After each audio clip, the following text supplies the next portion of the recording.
Bonjour, aujourd'hui je recommence après plusieurs jours d'interruption sans vidéo de littérature orale. Aujourd'hui je fais une piste son pour une vidéo, toujours des vidéos simples visuellement comme vous connaissez mon habitude que j'ai prise depuis maintenant plusieurs mois pour cette littérature orale. Je vais faire une vidéo en deux parties sur l'amour. Voilà, l'amour, puisque c'est un problème qui touche la population mondiale, toute l'histoire de l'humanité, de même que le problème, on peut dire ça comme ça, si c'en est un, de la sexualité.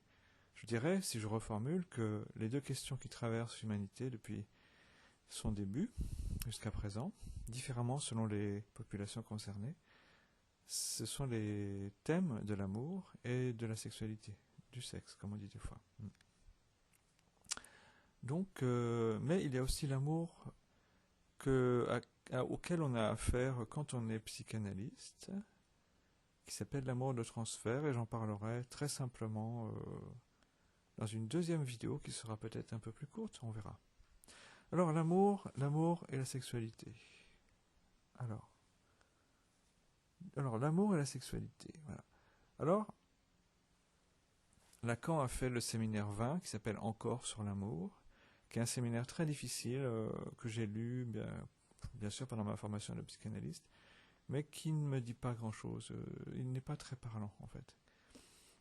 Voilà. Il dit que par contre, il a des formules assez fulgurantes et bien observées, mais je ne sais même pas si c'est de mémoire dans le séminaire 20 ou dans d'autres. Lacan dit des choses sur les rapports entre les hommes et les femmes, puisque c'est une grande question qui occupe l'histoire de l'humanité, mais qui est sans doute liée uniquement au fait que des hommes et des femmes peuvent se reproduire facilement, alors que des solutions autres sont plus difficiles ou franchement différentes pour des couples d'hommes et des couples de femmes, ou des couples de femmes, et des couples de femmes, voilà. Donc en fait, l'amour, la sexualité.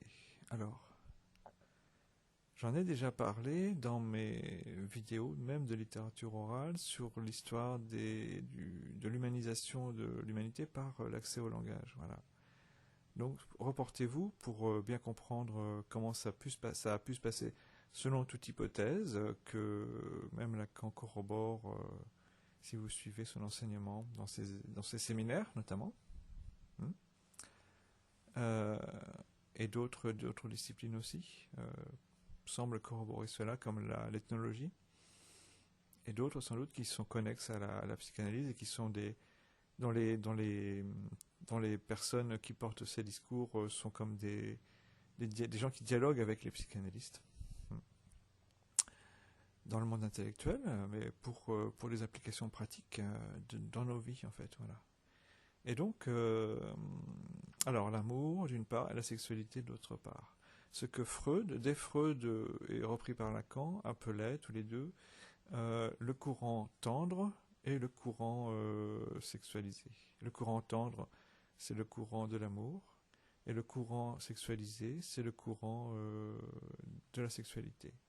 Mais à une nuance près peut-être, c'est que quand on parle du courant tendre, on parle du courant amoureux envers le parent de l'autre sexe, ou envers le parent du même sexe, au sein du complexe d'Oedipe. Voilà. Par exemple, si l'on prend l'exemple du petit Hans, le petit Hans que Freud avait reçu une fois, mais qui avait parlé surtout à son père, le petit Hans qui était un Viennois, qui avait une phobie des chevaux, et ce qui l'empêchait de sortir tranquillement dans la rue, il avait peur des chevaux. Voilà. Et en fait, le cheval était une métaphore pour le petit Hans, c'est-à-dire que le cheval représentait autre chose, avait un sens autre que être un cheval qui tirait une calèche, ou sur lequel un cavalier ou une cavalière se déplaçait. Voilà. Le cheval était une métaphore. Voilà, il venait à la place d'autre chose. Alors, pour savoir en détail, il faut relire Freud et Lacan, ce qu'en dit Lacan. Mais en fait, ce petit Hans a parlé à son père parce que ce petit Hans avait des problèmes, ce problème de la phobie principalement. Et alors, ce que le père a rapporté à Freud et que Freud a écrit euh, dans le cas qui s'appelle le petit Hans, mais qui porte un autre nom, qui doit s'appeler élément d'analyse d'une phobie, je ne sais plus exactement. Voilà, vous relisez ça si vous voulez, dans les 5 psychanalyses. Le cas qu'on appelle le cas du petit Hans par Freud. Eh bien, Freud nous présente, et Lacan en fait un commentaire assez détaillé dans le séminaire 4, qui s'appelle la relation d'objet, dans la dernière partie. Eh bien, en fait, euh, c'était l'âge du complexe d'Oedipe pour Hans, et Hans avait présenté un courant tendre pour sa mère et un courant tendre pour son père également. Voilà. Mais moi, je ne suis pas l'analyste du petit Hans. Je suis loin d'être Freud, et je suis loin dans l'histoire de cette histoire de l'analyse qu'on a appelée l'analyse par son père du petit Hans. Hum, autant de Freud en plus, donc analyse, on va dire, balbutiante un peu, puisque la théorie freudienne était sans doute assez élaborée, mais quand même balbutiante par rapport à celle de Lacan. En tout cas, le petit Freud avait un courant tendre pour son père et un courant tendre sexualisé pour sa mère. Je ne sais pas si Freud a su ou s'il ne l'a pas dit. Je ne sais pas si le courant tendre était également sexualisé envers son père. Je ne sais pas. Ce n'est peut-être pas intéressant de le dire, parce que de toute manière, ce n'est pas forcément plus évident à localiser qu'un courant tendre pour sa mère dans les familles en général. Alors le courant tendre et le courant sexualisé pour la mère du petit Hans, c'était ces érections qu'il avait lorsque... le courant sexualisé du petit Hans pour sa mère était bien présent. Il pouvait le situer au moment où il avait des érections pendant sa toilette que lui donnait sa mère. Sa mère lui disait c'est cochon, arrête ça, c'est cochon. Quelque chose comme ça. Elle avait raison de le dire, mais en même temps, elle aurait pu dire que c'était normal, mais qu'il fallait pas... Enfin, normal. C'est quelque chose qui est normal à cet âge-là, forcément. Enfin, c'est normal, en tout cas, c'est humain. Arrêtons de dire normal, pas normal, c'est quelque chose qui arrive, voilà. C'est quelque chose qui arrive, voilà. Dans bien des circonstances, ce sont des choses qui arrivent. Alors, il avait ce courant sexualisé envers sa mère, et la mère lui disait c'est cochon. Elle aurait pu lui dire autre chose, elle aurait pu dire c'est pas pour moi que tu dois ressentir ça, ou si tu le ressens, c'est pas quelque chose qui va se réaliser. Entre nous, ce n'est pas ça. Mais de toute manière, lui parler comme ça aurait été lui parler peut-être comme un adulte. Elle lui a parlé comme une mère peut le faire, en étant du côté de la castration. Voilà. Donc, c'est pas bien, c'est cochon, mais en même temps, la mère était ambiguë parce que elle était ambiguë. Pourquoi je ne me rappelle plus. Elle a continué quand même à avoir un comportement différent, une deuxième partie de son comportement, je ne sais plus lequel. Elle était ambiguë, oui. Et elle aurait pu lui dire, ce sera pour quelqu'un plus tard, tu pourras... Enfin, mais c'était trop tôt pour le petit Hans, voilà.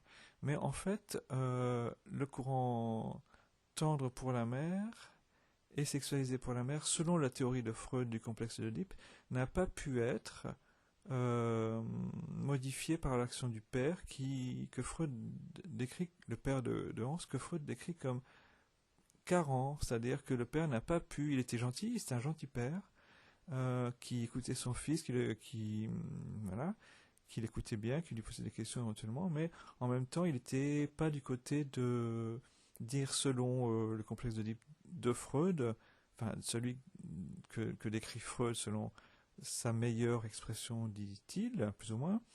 Ce père n'a pas pu lui dire intervenir dans la famille à d'autres moments que la mère de Hans était sa femme à lui. Voilà. Tout simplement, c'est la seule expression paternelle qui peut servir pour ce genre de situation, est-elle si facile à dire? Est-ce que les pères trouvent l'occasion de la dire? Elle est sans doute facile à dire, mais il faut quand même entrer dans le détail de dire que il y a dans le détail d'un courant sexuel entre l'enfant et la mère, et c'est quelque chose qui est sans doute difficile à dire, en fait, tout simplement, pour les pères. Mais c'est, disons, quelque chose comme ça qu'il aurait fallu dire, ou alors témoigner. Certes, des fois, il faut témoigner de ça, tout simplement. Françoise Dolto disait qu'il était bon que les parents sortent ensemble pendant pendant l'enfance de leurs enfants, pour leur témoigner qu'ils sont un couple et pas simplement un père et une mère. Voilà. Il faut essayer, dans le meilleur des cas, de faire comprendre aux enfants que la mère n'est pas qu'une mère, elle est aussi une femme, et que le père n'est pas qu'un père, c'est aussi un homme, et ils sont mariés ensemble. Voilà. Ils sont mariés ou sont compagnons, vivent ensemble. Mais dans les familles, c'est pas toujours aussi simple, parce qu'il y a des familles où des hommes et des femmes, un homme et une femme, ou même deux hommes ou deux femmes, mais c'est peut-être plus rare, je ne sais pas, parce que c'est pas les mêmes problématiques. Ça peut peut-être arriver, je ne sais pas. Un homme et une femme restent ensemble alors qu'ils sont peut-être fâchés ou désunis, et en fait restent ensemble pour élever les enfants, et ça complique les histoires des enfants.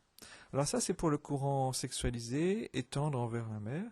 Et le petit Hans avait un courant également tendre envers son père, voilà. Et le courant tendre envers son père n'est pas forcément quelque chose qui est très mis en avant dans la théorie psychanalytique, mais elle existe en fait. Dans l'homme aura aussi, l'homme aura a un courant tendre envers son père. Voilà. C'est quelque chose qui existe aussi, voilà. Il y a même des enfants qui préfèrent le père à la mère, des choses comme ça, qui le disent des fois. Enfin voilà, s'il faut parler de préférence, Alors, tout ça pour dire que pour Lacan comme pour Freud, il y a deux courants différents qui traversent les hommes et les femmes et l'histoire de l'humanité. C'est le courant amoureux, le courant tendre, et le courant sexualisé, d'autre part. Ce sont deux choses différentes. Voilà.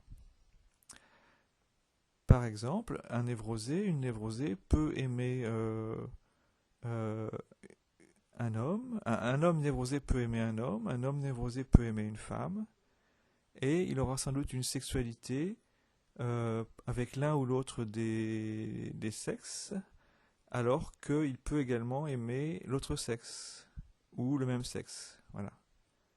Mais du côté du courant amoureux, du côté du courant affectif, comme on dit des fois. Amoureux, tout simplement. Voilà. Alors que les problèmes de l'amour et de la sexualité sont beaucoup moins simples pour les sujets de structure psychotique, et encore autrement bien plus compliqués et même insolubles en général du côté des sujets autistes, voilà, qui ne sont pas encore entrés dans le langage. Alors j'ai écrit un texte qui s'appelle Fantasme, position par rapport au langage et fantasme, ou quelque chose comme ça, et qui est publié sur mes réseaux, et peut-être ce sera publié dans le cadre d'une publication numérique formalisée sous la forme d'un livre, quand je prendrai le temps de faire ça, quand je creuserai les sujets encore un peu plus, ou lorsque je mettrai en forme des écrits que j'ai déjà publiés gratuitement. Alors voilà, le courant tendre, le courant amoureux, et le courant sexuel et sexualisé et sexuel, ce sont deux courants différents chez les névrosés, chez les psychotiques aussi, mais il y a quelque chose qui manque chez les psychotiques, qui est le signifiant de la loi, le nom du père, qui agit certainement sur la facilité qu'ont les sujets psychotiques à se démener avec les choses de l'amour et de la sexualité. Voilà. Je ne peux pas entrer dans le détail parce que je n'ai pas encore creusé à fond le sujet personnellement, d'autres l'ont fait sans doute, mais il y a une difficulté chez les sujets psychotiques qui tient au fait que le nom du père ils ne l'ont pas acquis encore, ou ne l'acquièrent jamais, certaines personnes, beaucoup je suppose, et en fait, donc il y a une relation à la parole, au langage, et qui est plus difficile que pour les névrosés, ce qui modifie leur façon de vivre les deux courants amoureux et sexuels. Voilà. Et après, pour les autistes qui ne sont pas entrés dans le langage, ou qui pas encore, ou qui n'y rentreront jamais, pendant toute leur vie, eux, ils parlent d'ambiguïté, c'est-à-dire pour eux, l'amour, ce qu'ils parfois appellent l'amour, lorsqu'ils ont acquis ce mot à titre d'apprentissage cognitif d'un mot qu'ils essaient de retenir pour associer à des situations qu'ils peuvent ressentir, par contre, voilà. Visualiser plus ou moins, ressentir ça certainement oui, je pense. Donc en fait, et comprendre jamais, parce qu'ils n'ont pas accès au langage. En fait, leur ambiguïté, c'est ce qu'ils appellent leur sexualité. Les situations ambiguës sont la situation sexuelle. Beaucoup s'expriment comme cela quand ils arrivent à verbaliser. Et ce qu'ils appellent l'amour, ce sont des situations ambiguës, mais qui sont ce qu'on appelle l'amour charnel, c'est-à-dire ce qui est une autre acception du mot amour en français, comme on dit que l'on fait l'amour, alors que l'amour c'est bien différent de la sexualité. L'amour est un sentiment, la sexualité c'est l'expression d'un désir, d'un fantasme, c'est la présence d'un objet petit a dans l'autre. Voilà. Donc en fait, c'est l'expression du réel de la personne, oui, de sa jouissance. Et donc en fait, amour et sexualité sont bien différents chez les névrosés, chez les psychotiques aussi, mais la situation est plus difficile à vivre. Et chez les autistes, c'est impossible à vivre. C'est ce qu'on appelle l'ambiguïté. Ils ont parfois aussi un courant majoritaire envers l'un ou l'autre sexe. Leur histoire familiale les complique aussi. Même s'ils ne veulent pas en faire vraiment quelque chose de personnel et qui les ferait entrer dans une structure structurée comme un langage, c'est-à-dire la première accessible pour eux, la psychose, puis éventuellement après la névrose, avec de la chance, voilà. Et bien en fait, au cabinet d'un psychanalyste comme moi, ou bien dans la vie avec beaucoup de chance. Puisque Lacan disait que la psychanalyse permettait aux gens de gagner du temps sur ce qu'ils connaîtraient peut-être de par leur vie. Mais il y a aussi, il ne faut pas perdre le temps, il ne faut pas perdre de vue non plus que des gens peuvent très bien vivre toute leur vie dans la même situation sans jamais faire de rencontre, ce qu'on appelle la contingence, de rencontres contingentes avec des personnes qui les aideraient à évoluer. Et en fait, certains ne le font pas. Et Lacan disait, oui, la psychanalyse vous permettra de gagner du temps sur votre vie, d'accord, mais moi je rajoute, peut-être qu'il allait un petit peu trop vite en disant ça, parce que il est certain, je pense que des gens meurent autistes, des gens meurent psychotiques, et des névroses n'adviennent jamais. Voilà. Ou même des psychoses n'adviennent jamais pour les sujets autistes. Voilà. C'est évident. Mais mon texte sur l'humanisation de l'humanité par l'accès au langage, que je peux modifier sous le titre plus pertinent, comme j'ai déjà commencé à le faire, dans un texte, de humanisation de l'humanité par accueil d'une parole pleine, usage et accueil d'une parole pleine, voilà, et acceptation d'une parole pleine. Quand je dis accès au langage, je suis plutôt du côté de la linguistique et des sciences du langage, que je connais peu, très très peu pour les sciences du langage, mais un peu plus la linguistique. Quand on dit accès au langage, on parle plus en termes de linguiste. Mais en fait, en psychanalyse aussi, mais Lacan a bien fait la distinction entre une parole vide et une parole pleine. Et les autistes ont à produire une parole pleine. C'est ce que j'appelle introjecter ou incorporer le signifiant, un signifiant qui leur est propre, c'est-à-dire parler d'eux-mêmes, pour avoir accès au langage, mais par l'usage d'une parole pleine, par le biais de l'usage d'une parole pleine. La parole étant l'usage que font les gens, que fait un sujet, que fait une personne d'une langue qui, d'une certaine façon, présentifie pour eux ce qu'on appelle le langage. Après, on peut apprendre plusieurs langues ou même être bilingue très tôt, mais c'est autre chose. Voilà. Et donc, la situation est beaucoup plus compliquée pour des sujets autistes qui ne s'en sortent pas, qui ne se repèrent pas, qui ne comprennent pas. Voilà. Et qui font un peu n'importe quoi dans leur vie, en général. Alors, et qui ne savent pas ce qui se passe dans la réalité. Voilà. Ils sont perdus au milieu du monde. Alors, à mon cabinet, ils peuvent évoluer vers la psychose, puis la névrose. Et en fait, ça peut se faire éventuellement avec de la chance ou des coïncidences heureuses, des coïncidences, des contingences heureuses, rapidement ou pas, en fait, voilà. Ça peut se faire au terme ou pendant, enfin au terme, pourquoi pas, ou pendant une analyse qui peut être longue, la même longueur que pour un névrosé, qui part déjà au départ de sa psychanalyse avec une névrose. Voilà, pourquoi pas. Les névrosés font des analyses de 7, 8 ans, 10 ans, 20 ans, 30 ans. Alors pourquoi pas Enfin, 30 ans peut-être pas les névrosés, hein, mais c'est surtout une question de trouver une ou un bon analyste à qui s'adresser pour faire une analyse de 7, 8 ans. Parce qu'après, les parcours analytiques, ce sont des parcours où on ne trouve pas le bon analyste à qui s'adresser au départ, dès la première fois. Mais il faut persévérer, comme j'ai fait. Et donc, en fait, voilà. Courant amoureux, courant sexuel. Je les ai un petit peu situés au sein des 3 structures. Moi, je dirais que les structures qu'il faut mettre en avant, ce sont donc autisme, psychose et névrose. Et je mettrais autisme à la place de la perversion. Voilà. Je pense que ce que Lacan appelle la perversion, et ce que Freud appelle la perversion, ça recouvre des traits autistiques. Les pervers sont les autistes, en fait. Voilà, c'est ça. C'est de cette façon-là que je vais peut-être petit à petit relire ce que dit Lacan, ce qu'écrit Lacan sur la perversion, sur les pervers. Voilà.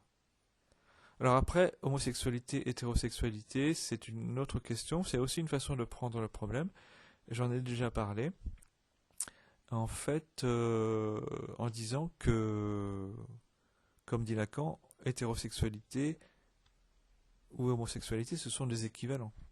Ce sont des sexualités, des identités ou des orientations sexuelles à mettre sur le même plan de valeur. Voilà. Et ce sont des orientations de même valeur, tout simplement parce que nous n'avons pas à juger la sexualité, l'orientation des patients ou des sujets ou des gens que nous connaissons ou pas, ou que nous connaissons quelques traits éventuellement dans le social ou dans nos vies, ou dans la culture. Mais en fait, nous n'avons pas à juger, donc nous les mettons sur le même plan. Elles ne sont pas vraiment équivalentes, il faut l'avouer. Et en tout cas, la sexualité encore moins, mais pas comme vous pourriez croire. On en parlera peut-être une autre fois.